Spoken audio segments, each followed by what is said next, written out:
Salut les gens, c'est le Check High Tech.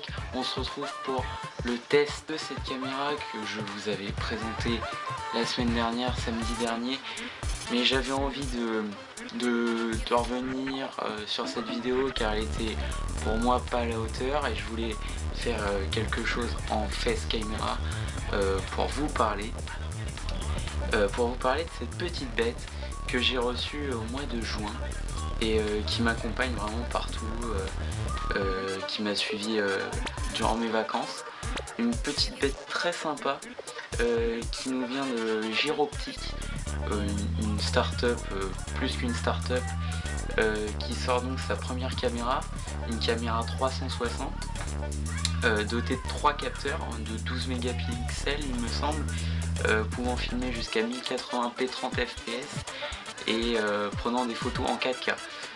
Bien évidemment, les vidéos sont lisibles sur leur application et sur le logiciel pour Mac, Windows, etc.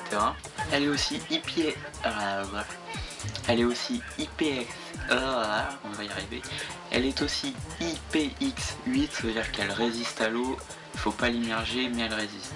Et est bonne, mais évidemment, pour de la qualité, pour de la 360, on est obligé de zoomer dans l'image pour avoir une image à plat. Et ça détériore évidemment l'image, ça la coupe en plusieurs morceaux.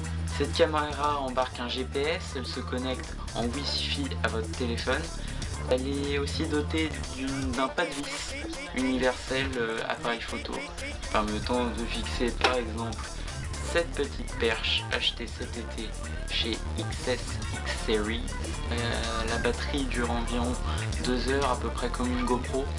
Et j'ai donc dû racheter 6 petites batteries supplémentaires pour une trentaine d'euros, je vous mettrai le lien en description. Les vidéos sont enregistrées sur une carte SD non fournie évidemment, qu'on devra mettre à l'intérieur. Et le point sensible évidemment, le prix qui est de 500 euros, que je l'ai eu en précommande.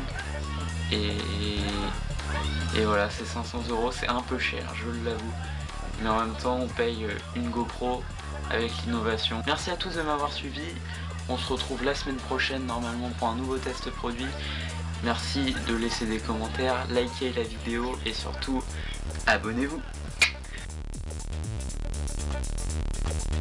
J'avais oublié en fait, vous pouvez regarder la vidéo test d'images filmées avec la caméra juste en dessous, si vous voulez. Allez, salut!